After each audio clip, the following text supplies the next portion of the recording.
fellow World of Tank Blitzers and future Momrads. I'm Littlefinger, here today to share a little more knowledge with you. Did you know that World of Tank Blitz has well over 200 tanks to choose from?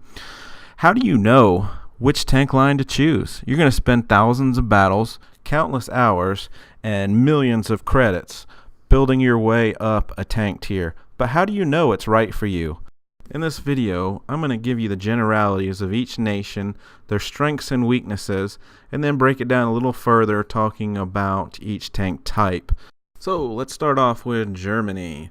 They are the country with the most number of tanks. Here shown is the tech tree. German tanks are typically equipped with good penetration guns, good armor. Some lack angled armor, such as the Tiger. Their gun depression is normal. They have pretty good firepower.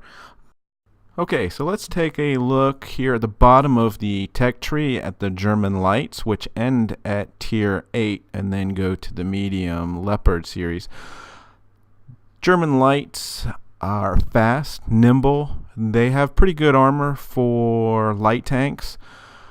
The downside is that you often need to use Pramo, and they can be quite expensive to run. If you've got quick reflexes, enjoy a really fast tank, this is the tank for you. If you don't enjoy getting pinned by any shot coming your way, stay away from these guys. Let's take a look at the RU-251 Tier 8 light tank.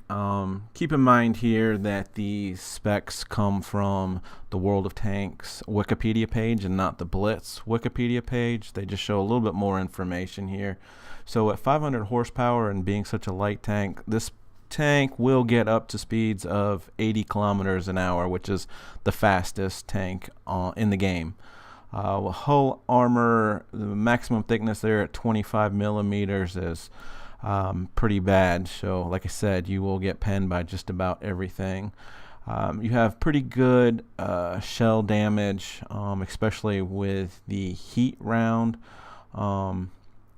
Rate of fire is very good. With that brings your DPM, your damage per minute, up there to almost just over 2,300. With an aim time of just over 2 seconds, the turret traverse speed there is 44 degrees per second, so this tank can turn really quick. You might have some problems with the gun depression. It shows here as being 10 degrees, but I don't think that's the case over the front or the back. That's only on the sides, which is kind of difficult to get used to in game. I like to use this tank to initially spot.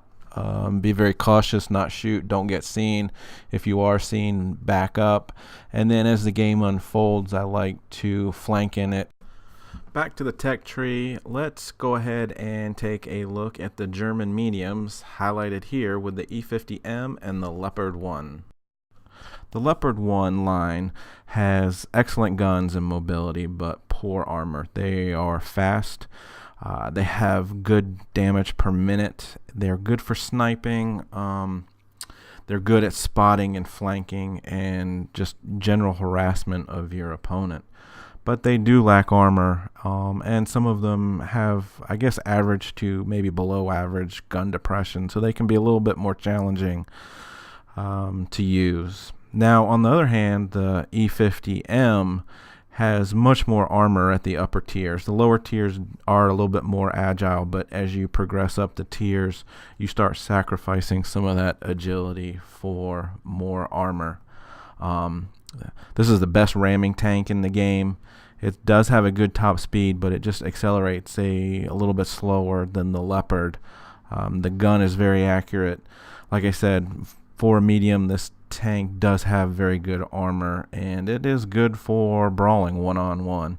It's not as maneuverable, especially in compared to the Leopard, and like I said, it is a little bit slower to accelerate, but does have a pretty good top speed.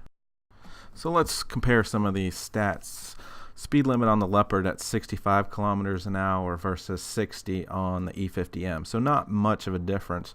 Traverse 54 for the Leopard, 44 for the E50M. Leopard is more mobile for sure. Big difference here in the armor. 70 millimeters on the hull, 52 on the turret, compared to 150 and 185 on the E50M. Without a doubt, advantage to the E50M. As far as damage, pretty much equal. The Leopard does have a higher rate of fire, which leads to about 200 more hit point or damage, and the damage per minute. Accuracy and gun pretty much similar. The gun depression on the Leopard at 9% is better than the E50M at 8%. So these are great tanks, both of them, but a little bit different play style.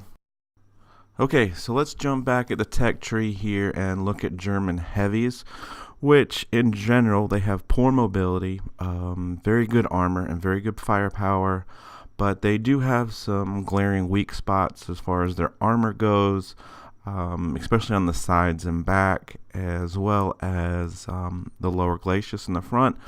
So these tanks are well suited for side scraping. But be leery of mediums, because you will get circled to death in these and feel completely helpless.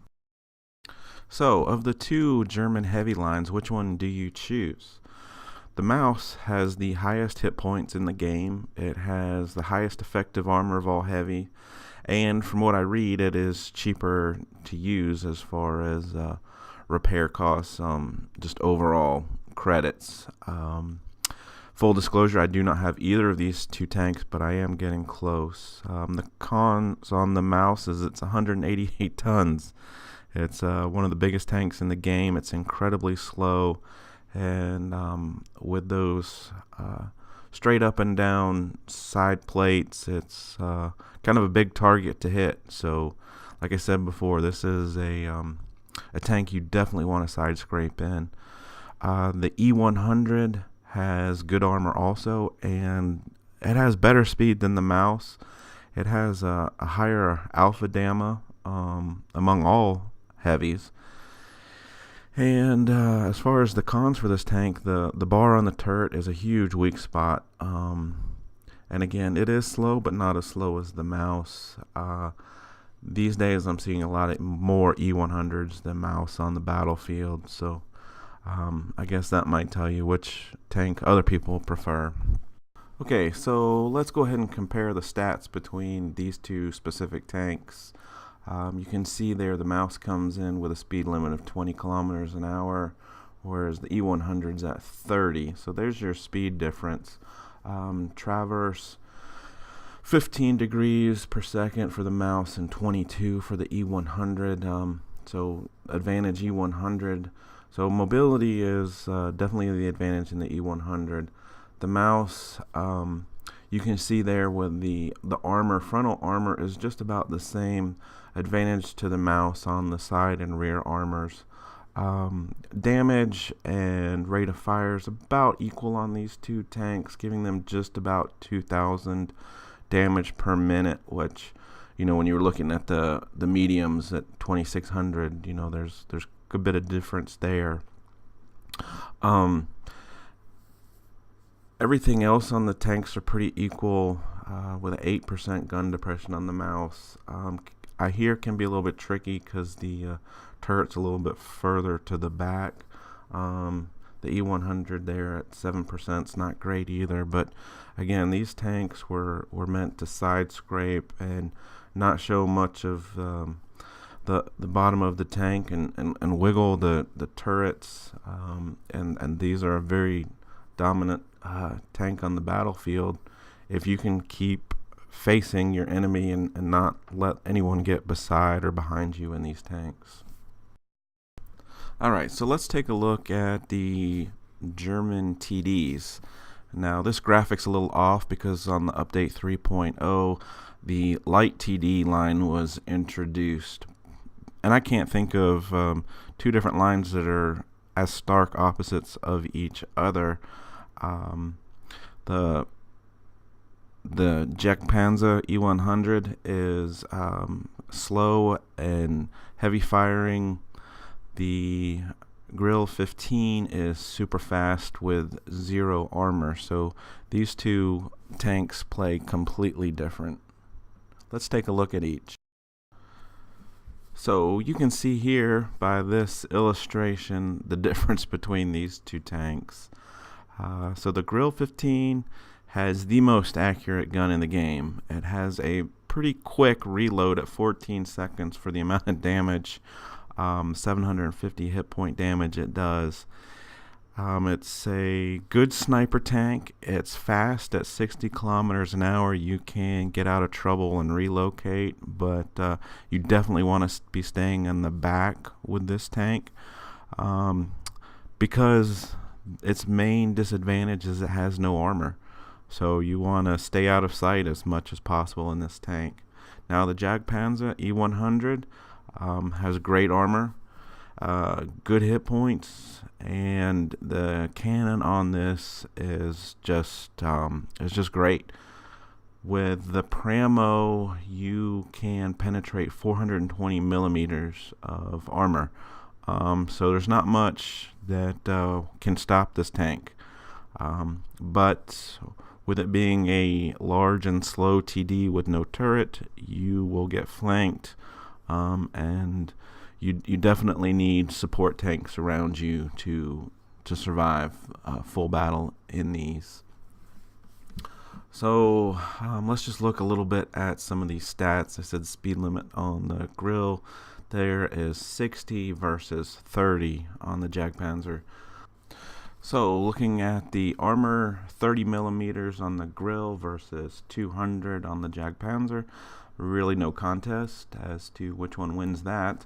You look at the average damage per shot, 750 versus 1050.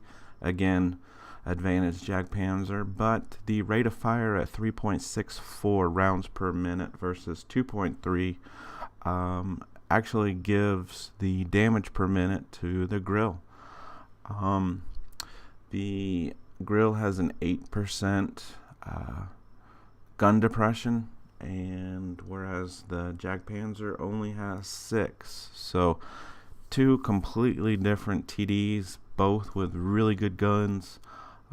Just depends on if you like fast and mobile, or if you like slow and bouncing shots, but both very good tanks. So that wraps up my summary of the German tank lines. Next up will be the Russian tank lines in my next video. For now, stay safe out there, have fun, Littlefinger out.